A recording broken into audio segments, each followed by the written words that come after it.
السلام علیکم ورحمۃ اللہ وبرکاتہ ان الحمد للہ والصلاة والسلام علی سید الانبیاء وعلی آلہ وصحبہ اجمعین ما بعد فاعوذ باللہ من الشیطان الرجیم بسم اللہ الرحمن الرحیم انشاءاللہ الرحمن۔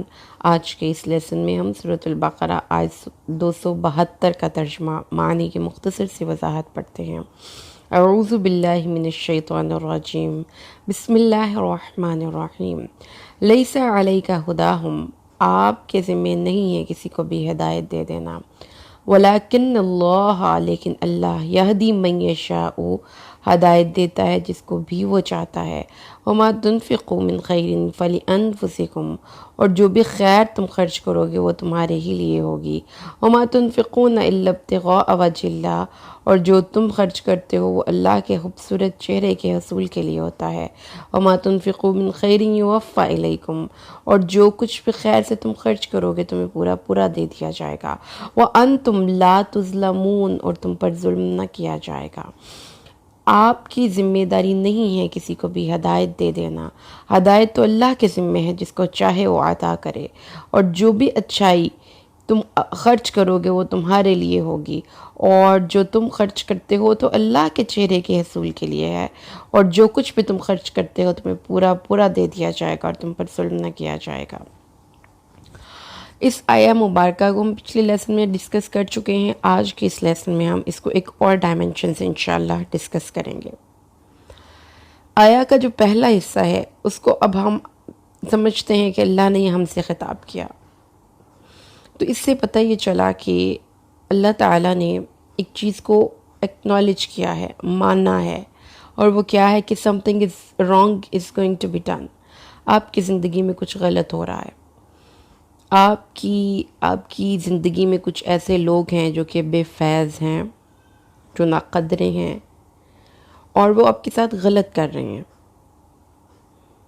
اور یہ آج کا میرا ٹاپک ہوگا انشاءاللہ کہ بے فیض لوگوں سے، ناقدرے لوگوں سے کیسے ڈیل کیا جا سکتا ہے، اس آیہ مبارکہ کے ریفرنس میں۔ دیکھیں معزز لسنرز، ہم میں سے ہر ایک انسان کی زندگی مختلف قسم کے لوگوں سے مل کر بنی ہوئی ہے۔ کچھ لوگ آپ کے دوست ہوتے ہیں، کچھ لوگ آپ کے دوست پوز کرتے ہیں، کچھ لوگ آپ کے ساتھ مخلص ہوتے ہیں، اور کچھ لوگ ایسا پوز کرتے ہیں کہ وہ آپ کے ساتھ مخلص ہیں۔ کچھ لوگ آپ کے لیے ہمیشہ برا ہی سوچتے ہیں اور آپ کا برا ہی چاہتے ہیں۔ کچھ لوگ ہوتے ہیں جو آپ کی رائٹ انٹینشنز کو بھی رانگ انٹرپریٹ کرتے ہیں۔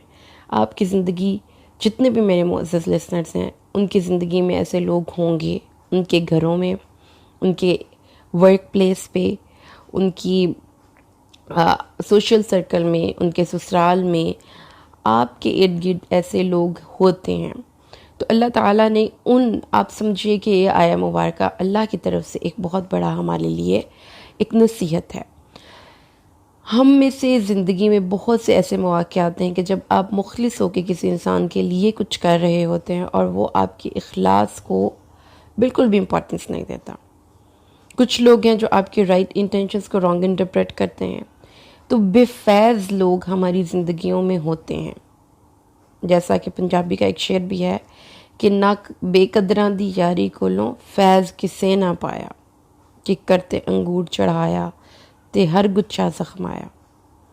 جب بے فیض لوگ ہماری زندگی میں ہیں، جن سے آپ کو کسی قسم کا کوئی فیض نہیں مل سکتا، جو آپ کی توقعات پہ پورا نہیں اترتے، جو آپ کی رائٹ انٹینشنز کو رانگ انٹرپریٹ کرتے ہیں، جو آپ کے فرینڈس نہیں ہوتے لیکن فرینڈس پوز کرتے ہیں، ایسے لوگوں سے کیسے ڈیل کیا جائے؟ جب ان کے اوپر خرچ کرنے کی، ان کے ساتھ خوش اخلاقی برتنے کی، ان کے ساتھ ان کی پرابلمس میں کھڑے ہونے کی بات آتی ہے تو دو قسم کے ریاکشنز آتے ہیں۔ ایک طرف وہ لوگ ہوتے ہیں جو ان کو بالکل، جب ان کی باری آتی ہے تو ان سے پورا پورا بدلا لیتے ہیں، جبکہ دوسرے لوگ اللہ والے ہوتے ہیں، جو درویش ہوتے ہیں، جو اللہ کے ولی ہوتے ہیں، وہ ان کو معاف کر دیتے ہیں اور پھر ان کے ساتھ اچھائی کی روش ہی اختیار کرتے ہیں۔ تو اللہ تعالیٰ نے یہاں پر سب سے پہلی جو جملہ ہے اس آیہ مبارکہ کا، اس کو اگر ہم پڑھتے ہیں تو ہمیں سمجھ آ جاتی ہے کہ اللہ تعالیٰ ان بے فیض اور بے قدرے لوگوں کی بات کر رہے ہیں جو آپ کو کسی حوالے سے فائدہ نہیں دیں گے، آپ کے کبھی بھی خیر خواہ نہیں ہوں گے، یا آپ سمجھ لیجئے کہ آپ کے ساتھ وہ آپ کی توقعات پہ پورا نہیں اتریں گے۔ تو اللہ تعالیٰ نے پھر ہمیں یہ بات سمجھائی کہ وہ بے ہدایت لوگ ہیں، وہ ایسے لوگ ہیں جن کا کام ہی چبھنا ہے۔ زندگی میں، ہر انسان کی زندگی میں کانٹوں جیسے لوگ بھی ہوتے ہیں، اور کانٹے تو کبھی بھی کسی کو سکون نہیں دے سکتے، وہ تو چبھتے ہیں، وہ تو اریٹیشن پیدا کرتے ہیں۔ اللہ تعالیٰ فرماتے ہیں کہ جو ایسے اریٹیٹنگ ٹائپ آف پیپل ہیں، ان کی ہدایت آپ نہیں کر سکتے، دعا کر سکتے ہیں، لیکن خود کو بدلنے کی، جب تک وہ دوسرا بندہ خود کو بدلنے کی کوشش نہیں کرے گا، اس کی تبدیلی نہیں ہو سکتی۔ اور میجورٹی کیس میں ایسا ہوتا ہے کہ آپ کو، آپ کی ناقدری کی جاتی ہے، آپ کو باتیں سنائی جاتی ہیں، آپ کے رائٹ انٹینشنز کو رانگ انٹینشنز دکھایا اور بتایا جاتا ہے، آپ ٹوٹ جاتے ہیں۔ ایسے لوگوں کے ساتھ تعلق رکھتے رکھتے، خاص طور پہ وہ لڑکیاں جن کی نئی نئی شادی ہوئی ہوتی ہے، وہ تو اکثر گلا کرتے ہوئے نظر آتی ہیں اپنے ہسبینڈ کا، اپنے سسرال والوں کا، اور یہ زندگی کے ساتھ ساتھ ہے معزز لسنرز۔ تو ایک چیز تو کرنے کی یہ ہے کہ آپ سب لوگ ایک بات سمجھا لیجئے خود کو کہ زندگی میں بہت سے لوگ ہماری زندگی میں کچھ مقام ایسا نہیں ہو سکتا کہ آپ کی زندگی آپ کی مرضی کے مطابق چلے، کوئی نہ کوئی کانٹا ضرور ہوگا۔ پھولوں کے ساتھ کانٹے تو ہوتے ہیں، یہ دنیا میں تو نہیں ہو سکتا کہ آپ اپنی مرضی کی زندگی گزاریں۔ تو اس کانٹے کو اللہ تعالیٰ نے فرمایا ہے اگنور کریں، یا اس کو ڈیل کرنا سیکھیں۔ تو سب سے پہلی بات جو ہے وہ اللہ نے ہمیں سمجھائی کہ ایسے لوگوں کی ہدایت آپ کے ذمہ نہیں ہے، کیونکہ کچھ لوگ آپ کی زندگی میں بے ہدایتیں ہوں گے، you need to deal with them. اس سے اگلی بات اللہ نے فرمائی ہے پھر ہم کیا کریں جب وہ بے ہدایت، وہ لوگ جو کہ آپ کی زندگی میں پریشانی کا باعث ہیں، جب وہ آپ کی زندگی میں ہیں اور موجود ہیں، تو اللہ تعالیٰ فرماتا ہے وَمَا تُنْفِقُوا مِنْ خَيْرٍ فَلِأَنفُسِكُمْ۔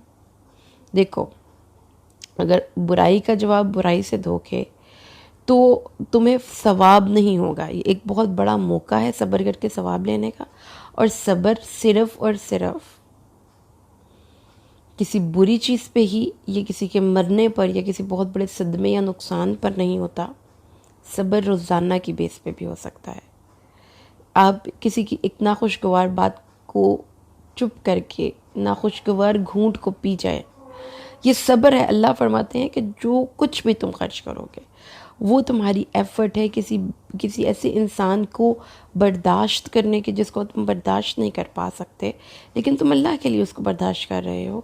تو جو بھی نیکی کا کام، اللہ نے یہاں پر ایک حکم عام رکھا ہے کہ آپ کسی کے بد اخلاقی کو برداشت کر لیں، آپ کسی کے بیڈ کمنٹس کو برداشت کر لیں، آپ کسی کے برے رویے کو برداشت کر لیں، اور اس کے بعد اس کے اوپر اپنی طرف سے خیر صرف کریں، اچھائی صرف کریں، خوش اخلاقی صرف کریں۔ تو اللہ تعالیٰ فرماتا ہے یہ تو تم خود سب سے پہلے تو یہ تمہاری ہی سیلف گرومنگ ہو رہی ہے، تم ہی اپنے اندر سے برائی اور کو ختم کر رہے ہو، تمہارے ہی نامہ اعمال میں نیکیاں لکھی جا رہی ہیں، صبر کا اجر تمہیں ہی مل رہا ہے۔ تو لہٰذا چیزوں کو زیادہ براڈ کر کے سوچو، شارٹ ٹرمز میں نہ سوچو کہ اگر اس نے مجھے گالی دی، جواب میں نے بھی اس کو گالی دے دی، تو وہ جو ارن کرنے کا ایک موقع آیا تھا، ثواب ارن کرنے کا، وہ تم نے ضائع کر دیا۔ کسی کانٹے نے تمہیں چبھا اور تم نے بدلے میں سے بڑا کانٹا بن گئے، تو جو ثواب کا موقع تھا وہ تم نے گنوا دیا۔ لہذا پہلے at the very first place کسی انسان کا جو آپ کی زندگی میں آپ کو پریشان کرتا ہے، اس کے ساتھ ڈیل کرنے کا طریقہ یہاں پہ اللہ تعالیٰ نے آپ کو بتا دیا ہے کہ جو بھی نیکی، یہ تو ہر انسان کے اپنے اپنے ظرف کی بات ہے نا، کہ آپ کتنا کو صرف کر سکتے ہیں، کتنا کو کسی کو معاف کر سکتے ہیں۔ لیکن اللہ تعالیٰ فرماتا ہے چھوٹا کرو گے یا بڑا کرو گے، یہ مت سوچنا کہ وہ تبارک و تعالیٰ نہیں جانتا کہ تم نے کتنی تکلیف برداشت کی اور تم نے کس جگہ پر صبر کیا، یہ وہ جانتا ہے۔ کیونکہ اللہ تعالیٰ نے قرآن پاک میں فرمایا ہے کہ ایک رائی کے دانے کے برابر بھی نیکی قیامت والے دن آپ دیکھ لیں گے۔ بہت بڑی تسلی ہے کہ سب لوگ آپ کو غلط سمجھ رہے ہیں، آپ کی انٹینشنس کو رانگ سمجھ رہے ہیں. جس نیت سے کام آپ نے کیا، جتنا برداشت آپ نے کیا، وہ سب کا سب اللہ نے ریکارڈ کر لیا. اللہ تعالیٰ فرماتے ہیں جو کچھ بھی نیکی تم کرو گے، دی ویری فرسٹ پلیس تم گروم کر رہے ہو، تمہارا مقام اللہ کی نظر میں بلند ہو رہا ہے، تم عزتیں اور شرف پا رہے ہو. لیکن چونکہ یہ ایک بہت بڑا مقام ہے جس میں ہر انسان کو اپنے آپ کا دل کرتا ہے کہ وہ ایسے لوگوں کے کو تو ایک دفعہ مزہ چکھائے جو اس کی زندگی میں کانٹے بنے ہوئے ہیں، جو اس کی زندگی میں پریشانیوں کا باعث ہیں، جو اس کی کسی بھی اچھے کام کو کبھی بھی اکنالج نہیں کرتے. تو جب تم ان لوگوں کے ساتھ اچھا کرنے لگتے ہو تو تمہارے اندر شیطان آ جاتا ہے اور تم بھی اس بندے کے ساتھ ویسا ہی سلوک کرنا چاہتے ہو. تو اللہ تعالیٰ نے پہلے تو یہ کہا ہے دیکھو یہ تمہاری سیلف گرومنگ ہوگی. اگر کوئی شاؤٹ کر رہا ہے تو شاؤٹ بیک نہ کرو، اگر کوئی برا کر رہا ہے تو اس کے ساتھ برا نہ کرو، اگر کوئی سازشیں کر رہا ہے تمہارے خلاف تو اس کے خلاف سازشیں نہ کرو. اگر تم ایسا کرو گے تو تمہاری اپنی پرسنالٹی جوائن کرے گی، تم خود ڈیٹیریوریشن کا شکار ہوگے. جیسا کہ اکثر آپ لوگوں نے بھی نوٹ کیا ہوگا کہ کسی ایسے نیگیٹو ایٹماسفیئر میں رہتے رہتے جب کہ آپ کانشیسلی اپنے آپ کو اس سچویشن سے بچانے کی کوشش نہ کریں تو آپ بھی ایک دن ویسے ہی بن جاتے ہیں جن لوگوں سے آپ نفرت کر رہے ہوتے ہیں. تو اس لیے اللہ تعالیٰ نے ہمیں یہ بات سمجھا دی کہ there must be a margin line. جو چیز تمہیں بری لگتی ہے تو اس کو تو لازمی بات ہے تم کبھی بھی اپنے اوپر اور اپنے بچوں کے یا اپنے ارد گرد رہنے والے لوگوں میں نہیں لانے کی کوشش کرو. یہ کوشش کرتے رہو، اور یہ ایک جہاد کی کیفیت ہے اور خرچ کرنا ہے اپنی خوش اخلاقی. بد اخلاقی کے جواب میں خوش اخلاقی بہت مشکل کام ہے، یقیناً بہت مشکل ہے. اس لیے اللہ نے یہ انسینٹیو بھی بہت بڑھا دیا. اب دیکھیں آپ اس سچویشن کو ایسے سمجھیے کہ جب ایک مدر ہے اور اس کے 2 بچے ہیں. ایک بچہ جو ہے وہ بہت زیادہ لڑاکی نیچر کا ہے، دوسرے بچے کو بھی دل کرتا ہے کہ میں تو اب اس کو مزہ چکھا دوں. ایک بچے کی لڑائی ہو رہی ہے، دوسرا بھی اچھل اچھل کے اس کو مارنے کی کوشش کر رہا ہے اور درمیان میں ماں بیٹھے ہوئی ہے. تو وہ بچہ کہتا ہے میں نے تو اس کو نہیں چھوڑنا، اس نے میری کینڈی کھا لی تھی، اس کو میں بتاتا ہوں، اس کو تو دیکھو. کیونکہ میرے اپنے بچے ہیں، میں اکثر ریفری کا رول پلے کرتی رہتی ہوں. تو ماں کیا کرتی ہے، دوسرے بچے کے کان میں ایک چھوٹی سی بات کر دیتی ہے، اس کو تم چھوڑ دو، اس کو دیکھنا میں تمہیں شام کو بڑی چاکلیٹ دوں گی. یہ چھوٹی سی کینڈی کو تم ایسے لڑ رہے ہو، چھوڑو، دفع کرو، اس کو جانے دو. میں تمہیں شام کو پاپا آنے تو میں تمہیں بڑی سی کینڈی لے کے دوں گی، بڑی چاکلیٹ لے کے دوں گی. اب وہ انسینٹیو دیا ہم نے اس بچے کو تاکہ وہ یہ لڑائی چھوڑ دے. ہمیں پتہ ہے کہ دوسرے بچے نے اس کے ساتھ زیادتی کی ہے لیکن ہم تو صلح کروا رہے ہیں. تو یہی کیفیت ہے یہاں پر. اللہ تبارک و تعالیٰ ہمیں سمجھا رہا ہے کہ چھوڑو، دفع کرو. جو کسی نے تمہارے ساتھ برا کیا تو تمہیں ضرورت ہی نہیں. دیکھو تم اس کے ساتھ اچھا کرو، میں تمہیں اپنا خوبصورت چہرہ دکھاؤں گا. اب یہ وہ بڑا انسینٹیو ہے جو کہ اس پورے پروسیس آف ڈسکشن میں اللہ تعالیٰ نے پہلی دفعہ ریویل کیا. یعنی کہ بگ انعام، بہت بڑا انعام.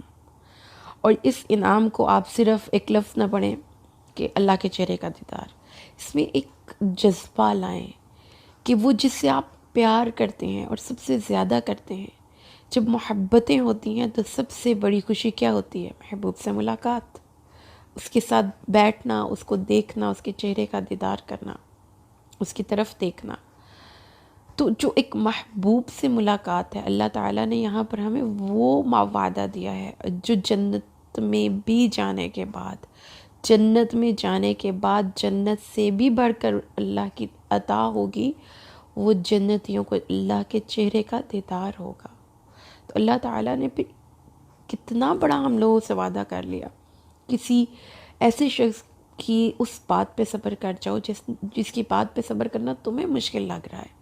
تو اللہ تعالیٰ تم ٹوٹ گئے ہو، اللہ تعالیٰ کو تم ٹوٹے ہوئے انسانوں سے کوئی چڑ نہیں ہے. یہ انسان ہے جو انسانوں کو پرفیکٹ دیکھنا چاہتے ہیں، جو انسان کو ہر لحاظ سے پرفیکٹ دیکھنا چاہتے ہیں. جہاں پہ بھی اس کی پرفیکشن میں کمی آتی ہے وہیں پہ اس کو اس کے نیگیٹو مارکنگ شروع کر دیتے ہیں. اللہ تعالیٰ تو ایسا نہیں، وہ تو ان ٹوٹے ہوئے اجزاء کو لیتا ہے اور پھر اس خوبصورت انداز سے چھوڑتا ہے کہ ہم خود حیران رہ جاتے ہیں. تو بچا کے نہ رکھ سے تیرا آئینہ ہے وہ آئینہ. یہ دل کی بات کر رہے ہیں علامہ اقبال کہ شکستہ ہو تو عزیز تر ہے نگاہ آئینہ ساز میں. تو اللہ تعالیٰ نے فرمایا ہاں لوگوں کی باتیں تکلیف پہنچائیں گی، لوگوں کے رویے دکھ دیں گے، لیکن دیکھو اگر ان جیسے ہو جاؤ گے تو تمہاری تو سیلف گرومنگ ختم، تو تمہارے لیے تو وہ چیز صحیح نہیں ہے، لہٰذا ان جیسا نہیں ہونا۔ کوئی برا کر رہا ہے جواب میں اچھا کرو، ایسا ہونا مشکل ہے یا اللہ پاک نہیں ہوتا، تو اللہ تعالیٰ فرماتے ہیں ٹھیک ہے یہ کرو گے تو تمہیں اپنا چہرہ دکھاؤں گا، اور جس کو اللہ نے یہ وعدہ کر لیا تو جنت تو لازمی بات ہے پھر اسی کی ہوئی، کیونکہ جنت میں جا کر ہی اللہ کا چہرہ ملے گا۔ تو اتنی بڑی یہاں پر خوشخبری مل گئی، تو اس لیے اللہ تعالیٰ کے قرآن کو سمجھ کے پڑھے۔ اور پھر اس سے اگلی بات اللہ تعالیٰ نے اس سے بھی بڑا وعدہ کیا، ٹھیک ہے وہ تو جنت میں ملے گا نا، دنیا میں کیا ملے گا اللہ تعالیٰ، تم کچھ بھی خرچ کر لو تمہیں پورا پورا دے دیا جائے گا اور تم پر ظلم نہیں کیا جائے گا، ٹھیک ہے۔ تو اگر آپ نے کسی کے ساتھ برائی خرچ کی ہے، نفرتیں اور نیگیٹیوٹی خرچ کی ہے، ریٹرن ہو کے وہ آپ کے پاس آئے گی، تمہیں دے دی جائے گی۔ جو کچھ بھی تمہیں چاہتے ہو کہ تمہاری زندگی میں واپس آئے وہ خرچ کرو۔ عزت چاہتے ہو عزت دو، محبت چاہتے ہو کہ تمہاری زندگی میں واپس آئے تو محبت دو، نفرتیں چاہتے ہو تو اللہ تعالیٰ تو پھر نفرتیں دو۔ تو اللہ تعالیٰ نے فرمایا یہ تو ایک ریفلیکشن بیک ہے، بھئی آگے آئینہ پڑا ہوا ہے، جو بھی خرچ کرنا جو چاہتے ہو زندگی میں واپس آئے وہی خرچ کر دو۔ اسمائلز اگر چاہتے ہو تو محبتیں بانٹنا چاہتے تو محبتیں بانٹو، واپس آئیں گی۔ تو اللہ تعالیٰ نے دنیا کا اصول بھی بتا دیا، روز محشر کا اصول بھی بتا دیا، اور یہ اتنی خوبصورت آیت ہے جو کنیکٹ کرتی ہے ہر انسان کی زندگی کے ساتھ، کہ ہدایت اللہ کے ساتھ دیتی ہے، بے ہدایتیں لوگ زندگی میں ہوں گے لیکن ان کو اوپر خیر خرچ کرتے رہو، مشکل ہے تو پھر یاد رکھو کہ اللہ کا چہرہ ملے گا، اور جس کو اللہ کے چہرے سے ملنے کا شوق آ جاتا ہے، قرآن پاک میں اللہ تعالیٰ ارشاد فرماتے ہیں وجوہ یومئذ ناظرہ الی ربہا ناظرہ، کئی چہرے اس دن تر و تازہ ہوں گے جو اپنے اللہ کا چہرے کا دیدار کر رہے ہوں گے۔ اور رسول اللہ نے فرمایا ہے کہ جنتی جنت میں چلے جائیں گے تو جنت سے بھی بڑھ کر جو نعمت اس کو اللہ عطا کرے گا وہ اپنے خوبصورت چہرے کا دیدار ہوگا، کہ جس کو دیکھنے کے بعد جنتی مدہوش ہو جائیں گے، اور پھر جب ان کو ہوش آئے گی تو وہ سبحان اللہ وہ کہیں گے کہ یہ وہ نعمتوں میں سے عظیم نعمت ہے کہ اللہ نے اپنا چہرہ ہمیں دکھایا، وہ ذات باری تعالیٰ جسے ساری عمر بنا دیکھے محبت کے، کیا عالم ہوگا کہ جب آپ اس کو دیکھیں گے، آپ کے شوق کا عالم کیا ہوگا، اور آپ کی زندگی کی خواہشات کی تکمیل کی معراج ہوگی اس وقت۔ اس لیے اللہ کے راستے میں خرچ کرنے کو، اپنے خوش اخلاقی کو، لوگوں کو درگزر کرنے کو کبھی بھی چھوٹا عمل نہ جانیے، یہ بہت بڑا عمل ہے، کیونکہ وہ ہم اپنے دل کی نیگیٹو خیالات کو روک کر پھر اس شخص کو معاف کرتے ہیں۔ اللہ سے دعا کریں کہ اللہ ہمیں قرآن کو پڑھ کر سمجھ کر عمل کرنے کی توفیق عطا فرمائے، آمین۔ بارک اللہ لی ولکم فی القرآن الحکیم ونفعنی وإیاکم بالآیات والذکر الحکیم۔ السلام علیکم۔